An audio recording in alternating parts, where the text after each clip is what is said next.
Hey, Sun Devil fans, Brad Denny with 3TV, CBS 5, and the Speak of the Devils podcast here. And welcome back to another episode of the Speak of the Devils Sit-Down series, where I bring you in-depth one-on-one conversations with key players, coaches, and other figures within Sun Devil athletics. It's been a long road for Emmit Bohle. From his small South Dakota town to nine-man football to a Division II school to the Sun Devil starting lineup, Emmit's journey has been one that's been personified by perseverance. And that was put to the test last season. After he earned the starting right tackle job out of fall camp, he unfortunately suffered a serious and season-ending leg injury early in the second game of the season. It was a long road to recovery, but with the support of his teammates, coaches, and others throughout the program, he applied and received another season of eligibility, and now healthy, is poised to be a force for the Sun Devils in the trenches in 2024.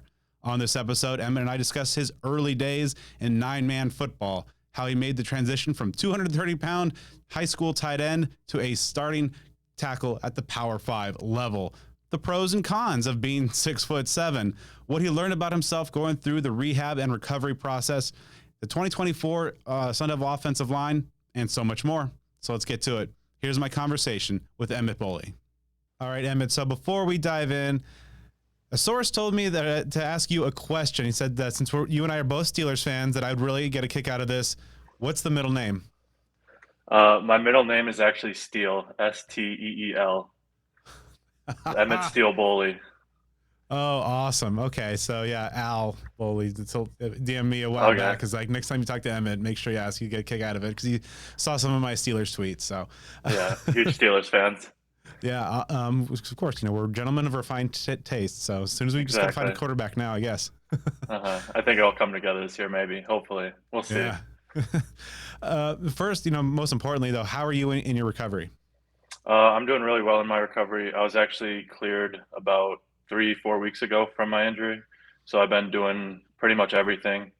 Have been doing everything with the team since that for about 3-4 weeks ago, and so everything's going great. It's can't really complain right now. So I think I'm doing really well. Got cleared about 5 months post-surgery, so about perfect, a little ahead of timeline, right on timeline. So it was good.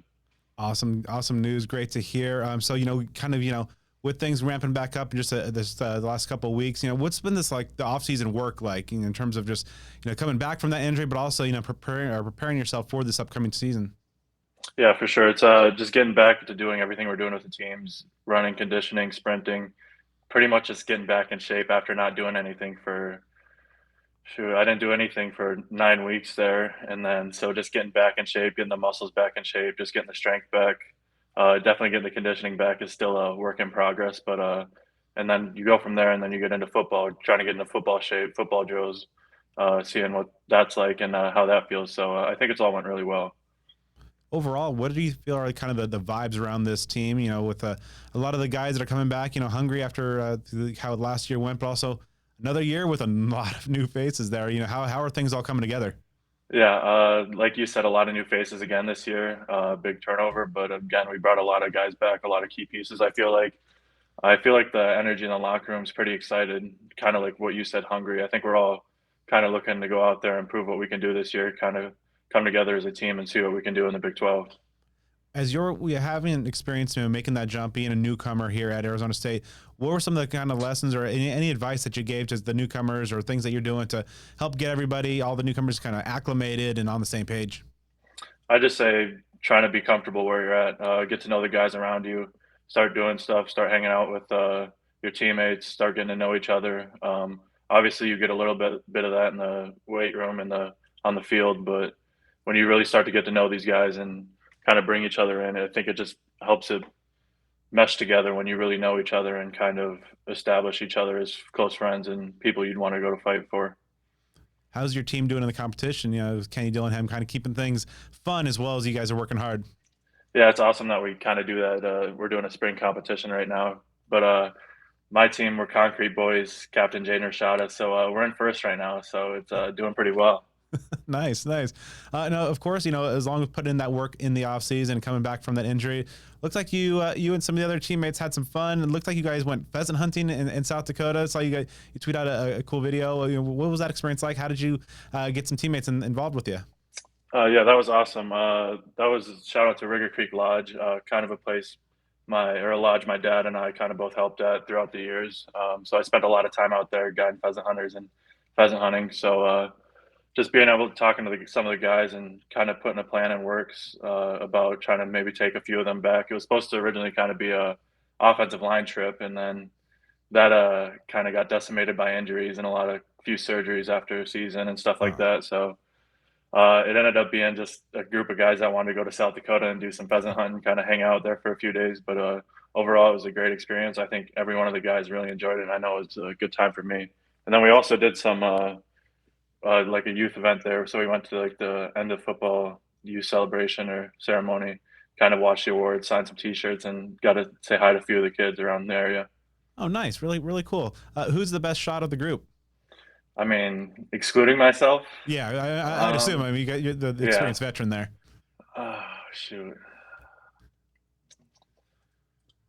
I don't know. I think there's a couple of guys that hadn't really shot shotguns before we went, but they surprisingly impressed me for how little they had shot before. But I'd probably say it's got to go probably to Mike Matus, who's probably been doing some bird hunting. So Okay. I'd say Mike. Good deal. Going back to last year, obviously, it started off pretty well, getting that job at right tackle. Well, what did that mean to you? You're putting that work, you're going through the kind of the journey that you've been through that we'll touch on in a bit, but, getting to the major college level, winning that job and just, getting that recognition that, to lock down that right side. I mean, it felt great. It's obviously something you're working for and you have to work for every year. You go into fall camp usually battling with at least one other guy to win that starting tackle or starting position. So I mean, it just felt good. Felt great to go through off season, go through spring ball, go through summer workouts, summer conditioning, and then finally get my chance at fall camp to put it all together and play football again. Unfortunately, when the injury happens, what are the thoughts like going on as you're, on the turf there and in that immediate aftermath? What are the thoughts going on in your head, knowing that all the work that you put in to get to that point? Yeah, that was pretty devastating. I was kind of there. I didn't really know what happened right away, and then I kind of rolled over, looked at my foot, and my foot wasn't facing the right direction. So I figured something was probably going to be the end of my season. So it kind of all just hit me right there on the field. I mean, it kind of shows you like how quickly it can end and how much one play can really define your season or your career. So I mean, it just kind of puts it all into perspective, I'd say. What kind of support did you get from your teammates, coaches, throughout the recovery process, and just obviously, just the you kind of the devastation, emotionally as well, from that injury throughout the process, how supportive were the teammates, coaches, and the program? Yeah, the whole program was very supportive. Getting texts from players, coaches that night, the morning after, a couple of days after in surgery, just coming back, being able to be part of the team again after I was gone for probably 2 weeks recovering from my surgery.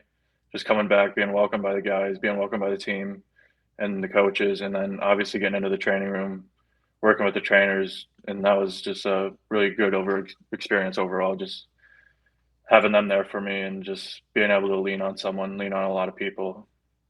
Over the years, I've heard from a number of players who have suffered season injury or significant injuries that the mental recovery and road back is oftentimes as difficult as the physical rigors. What was that process like for you? Just trying to keep your headspace right and for one example, I talked to a player who suffered an injury and just kind of just not being able to be part of it is such a mental shift and kind of feeling a little isolated. What were some of the mental aspects of the recovery for you like? I just say kind of just getting over the major hump of how is this injury going to affect me. That's one of the major things I didn't want it to happen is I didn't want to lose any athleticism, any strength, anything like that. So that was one of my major roadblocks, I'd say. And just working through that in the weight room with the trainers, just I'm still progressing through that, just trying to feel right. But I think it's gone really well so far. But I think just figuring out how you're going to be able to play again, figuring out, make sure there's no mental roadblocks there. But just then again, leaning on teammates, leaning on friends, leaning on family, just people that are there for you. What were some of the ways that you contributed to the team? Obviously not being able to be out there, but just any other ways, off the field that you felt that you were able to kind of help the guys. Yeah, definitely like kind of off the field in the meeting room. Uh, like you said, and we were talking about, it's kind of hard to find your place again when you come back. So that's kind of probably where I looked the most, was just kind of help individual players, just watching them in the film, listening to what coach says, trying to help them over like the small hurdles that they go through in the day to day, just getting to practice, improving at practice, playing harder practice, just meeting day to day standards, and just trying to help each player continuously improve as well. What was it like just, seeing your position group just get hit yourself, but so many other injuries of just, the difficulty and the adversity that it seemed to be like just kind of at times just almost focused on the offensive line with just so many guys going down. Yeah, last year was pretty brutal with injuries. I mean, we were pretty decimated up front. We probably had 8 to 10 guys go down with injuries throughout the year. So I think Leaf was the only starter that made it through the season healthy, which I'm sure he was battling injuries as well, but kudos to him as well. Um, just seeing the guys just fight through the injuries and watching how other players stepped up and how they progressed and the strides they would make when they were called upon was really impressive as well. What did you see from Coach Saga in terms of just being able to, lead that position group through all the adversity, through all the injuries? He himself missed a couple of weeks, but putting out, I believe it was 11 different starting combinations in 12 games. There's so much thrown on him and his players. What did you see from Coach T in terms of his stewardship of the position group? I thought he did a really good job of handling the situation. He kind of set himself up in a good spot to be able to handle that situation. I think in spring ball, the 6 months before, and then throughout the summer as well, because he kind of was pushing guys and was kind of planning on having some of us rotate anyway, I believe. So he was really pushing guys to see who would step into those roles, who would kind of fill the shoes that needed to be filled. And I think he kind of set himself up for success in that way, because I think he was kind of already knew what was coming, and everyone's held to the same standards. So it was just next man up mentality. What did you see from Coach Kenny in terms of just obviously first year head coach, young guy, but so much thrown at you guys, at his team? A lot of it outside of your guys' control, but just what did you see from a young head coach in year one at the helm? Yeah, I thought Coach Dillingham did really well last year. I mean, obviously a pretty brutal year to be your first year, but I think he handled it really well. I'm excited for him to be back for year two. I think we'll make great strides as a team.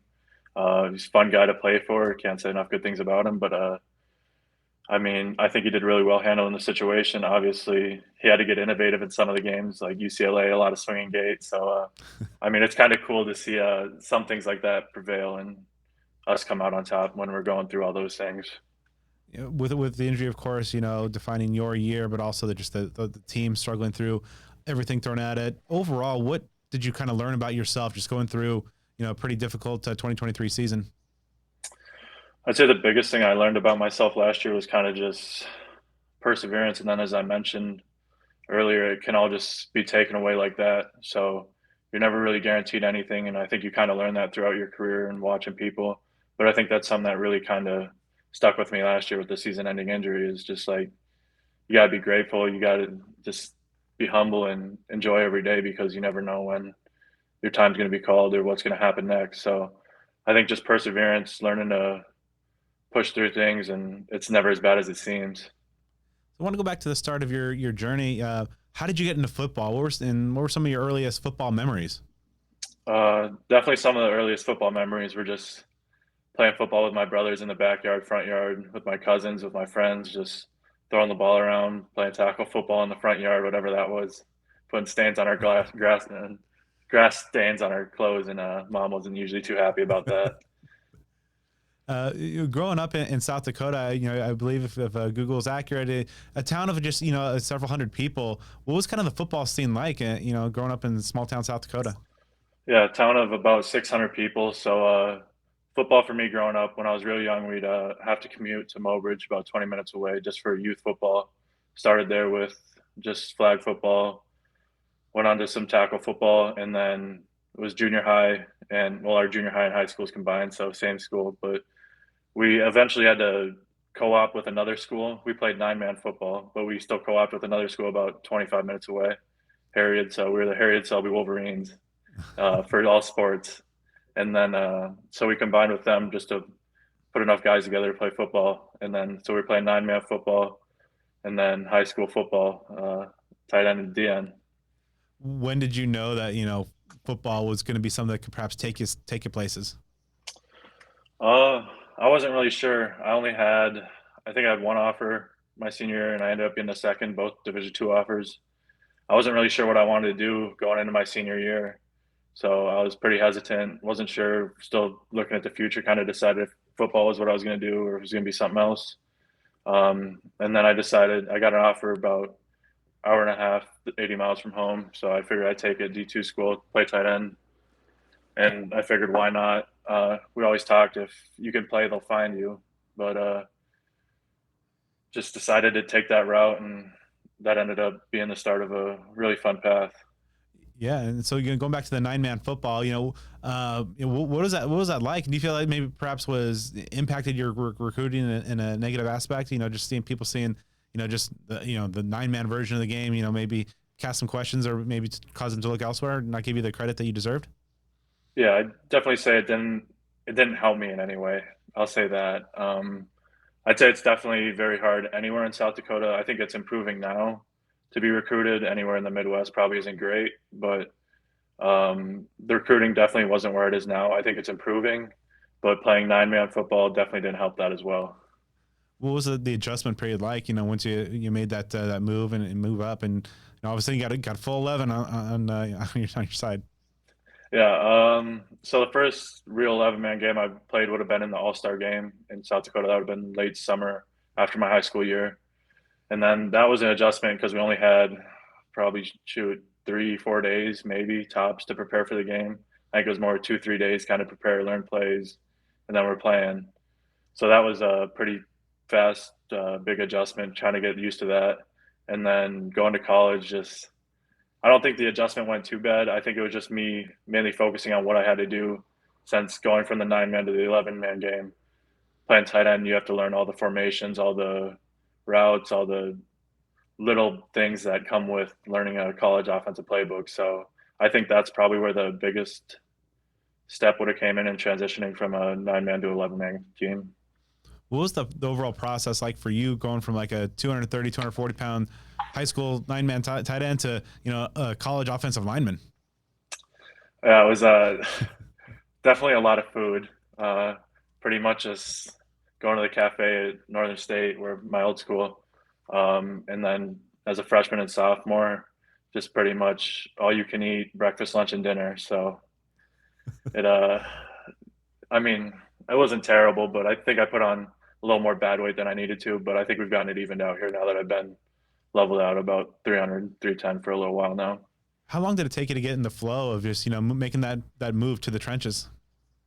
I didn't feel like it took too long personally, but looking at my film and just like seeing old clips and seeing stuff, it definitely was a transition period. It's a lot of fundamentals and a lot of little niches and just like little movements that you have to get right to be able to like help yourself in the run game, in the pass game, and then be fluid while you do it. So it's definitely a couple year process to get comfortable and finally feel those strides start to kick in. Was there a point when you're playing D2 ball that you're having the success that you did, you got starting job, all division honors, but that you were like, oh, okay, I want to take this game up and I want to, see what I can do at a higher level? Yeah, since I went in to play tight end, I kind of felt when they asked me to move positions, I was kind of hesitant to do so in the first place. And then I felt like, to be honest, I felt like if I was going to play tackle in college, I probably could have went somewhere else. So just putting on the weight and then just accepting what it was. And I just wanted to get better. And I knew it wasn't going to change then. So just tackles, I kind of learned quickly tackles probably where I belonged anyway. So I think the transition went well. It went smooth, just learning all the little details. And then Coach Roy, my old coach at Northern State, definitely helped with that transition as well. You ever miss running routes and catching touchdowns? I mean, a little bit. You can't say you don't wish for that once in a while. Well, Kenny's a creative play caller, so maybe you can draw something up there. When you made that jump up, from D2 to Pac-12 and Power 5 football, what were some of the biggest adjustments or differences that you saw in terms of making those two particular games? Yeah, I just say the big difference was kind of the speed and the size of everyone. Um, Not that Division two players are bad or any lesser. I think the drop off is much quicker from the first string to second string, and then so on the Power Five rosters, you got 100 guys that can go out there and compete every single day, and then just the top tier guys are going to be much better than what they were in Division two, obviously. So like the best guys I'm facing are much better than what I had faced. So just becoming used to that speed, playing at the speed that they do, and just getting used to that. So then in 2022, you had some adjustment periods on early, but finished the season overall on a pretty strong note. And ASU was putting out some very impressive numbers in terms of the last few games of the season, your grades and such.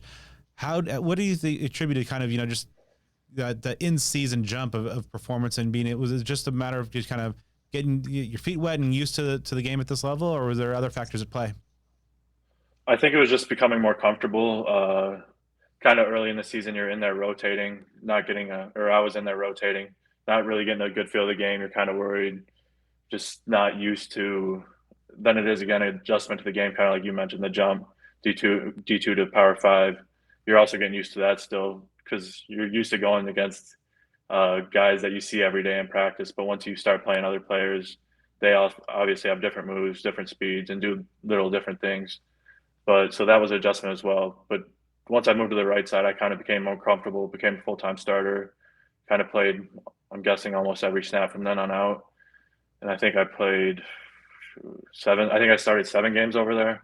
So I think it was just becoming comfortable, kind of getting used to where I was and just kind of getting my shot again. What's your favorite part of playing ball in the trenches? Just the physicality, just going in there and playing with my brothers every day, playing with the other O linemen, the other 4 guys on the field, and then the tight end blocking for the running backs, blocking for the quarterbacks, just blocking for the guys that I want to see successful and want to see do big things. So obviously you got a great frame for the position. What's just overall the best thing about life is being 6'7"? Oh, shoot, I'm not sure. I feel like there's a lot of negatives, a lot of body aches, a lot of door problems, height problems, but I don't know. Yeah, I was gonna say, like, what's the flip side? Is there any big you said more negatives? I mean, I'd probably say there's more negatives than positives, but we'll just go with the offensive tackle frame as the benefit. And what are some of the biggest challenges as a guy, with world not necessarily built for guys like at 6'7"? Oh, shoot, there's a lot of them. Doorways, low rooms, roller coasters. I mean, everything. Any small space does not usually fit me well. Does the team give you the exit row seats on the team flights? Yeah, usually the big guys get a space in between them, so that usually helps a little bit. So obviously a very important question here. What do you think your rating should be in the new EA Sports college football game?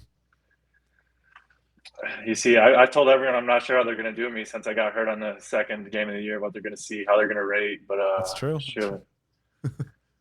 I'd be with the injury last year. I'd be happy with anything over an 80, but realistically, I'd like to be 85 plus. Okay, so yeah, so once they see you this year, the in season updates, they can Yeah, patch you up. In season updates will get me right for sure. New offensive coordinator this year, Marcus Arroyo. Obviously, he hasn't been around for too long, but kind of in this early going, what are your impressions of Coach Arroyo and what he's bringing to the offense? Yeah, I'm really impressed with Coach Arroyo so far. Recently, we've just been kind of starting fast, just getting used to starting fast, getting out, scoring first, just getting a jump on other teams, and then from there adding to that, keeping on top of that, and just really just letting our offense win games. So we got to go out there, start fast, and then install. I mean, I'm a fan of everything we're installing so far, how the offense is being run, how we're planning on doing the things this year. A lot of new faces in that offensive line room with you. What are your thoughts on some of these new guys that are joining you in the trenches? I think it'll be good for us. We got a lot of big bodies, a lot of guys that have played some football. So I think they'll help us in a lot of ways on the field and off the field in the meeting room. So I think it'll be good. It'll be exciting to see what we become this year. And I think we'll be a pretty special group. What are some of your goals for spring ball? What are the things that you want to show your coaches now that you're back healthy and in the flow? That's pretty much a thing. Is just show them that I'm back to who I am. I'm back to what I was at the end of that 2022 season, what I was at the beginning of that 2023 season. Yeah, if just back to who I was winning that starting spot, just be who I am, be a physically dominating presence in the run game and the pass game, and just do everything at a high level. First year in the Big 12. Your thoughts on that conference move and any particular Big 12 spots that you're looking forward to most to play? I mean, I didn't hate the Pac-12, so I don't mind the move, but it'll be exciting. One state I'm probably looking forward to play is at Kansas State. Not sure how it's going to be. It's in mid-November, I believe. Yeah. So it'll probably be a little cold, but I played with the son of the AD up at Kansas State, so it'll be fun to get up there and play them and see what that cold weather might bring. So obviously, coming off the injury and the process to get this year to come back, what was that like? Was there ever any doubt in your mind, or any thoughts of perhaps just maybe not pursuing that extra year? No, it was the only thought was on if the NCAA was going to approve it, and we always thought it was going to be a layup, and it ended up getting approved. So I'm really excited about that. I mean, even Coach Tuatele asked me probably a couple of weeks after the surgery what my thoughts were, what my plans were, and I told him instantly, like, I was planning on coming back. Like, that's what I told my parents and everyone around me. Like, after it happened, I didn't have any other plans, and I still have high goals, high expectations for this year and the future. So we'll see what that brings. So it's when the 2024 season's wrapped up, what are the goals and the things that you want to make sure that when you look back on this upcoming year that you said I was able to accomplish that? Yeah. First and foremost, I just want us to have a very successful season as a team. Big 12 championship would be nice in our first year. And then just having a very productive offense overall, just pass game, run game, being able to do whatever we want, honestly, was the goal. So I think just being productive as a team, being productive up front, and me being physically dominating, as I was saying earlier, at the tackle position. When fans see this 2024 Sun Devil offensive line in action, and fingers crossed, continued good health for everyone, what are they going to see out of those guys up front? I think they're going to see 5 guys that really want to play for each other, guys that want to play for the team around them, and I think physically dominating. I think we're going to be a very good team up front this year and a very good team all around. But up front, I think there's a lot of high hopes, a lot of high expectations in our room. So I think it'll be a very good season for us up front as a Sun Devil offensive line. I'd like to thank Emmit for taking the time to talk with me for this episode. I'd also like to thank Jeremy Hawks of ASU Media Relations. Make sure you are subscribed to Speak of the Devils on the podcast platform of your choice for more great episodes featuring several Sun Devil athletes over many different sports. And give me a follow on Twitter and Instagram at bdenny29.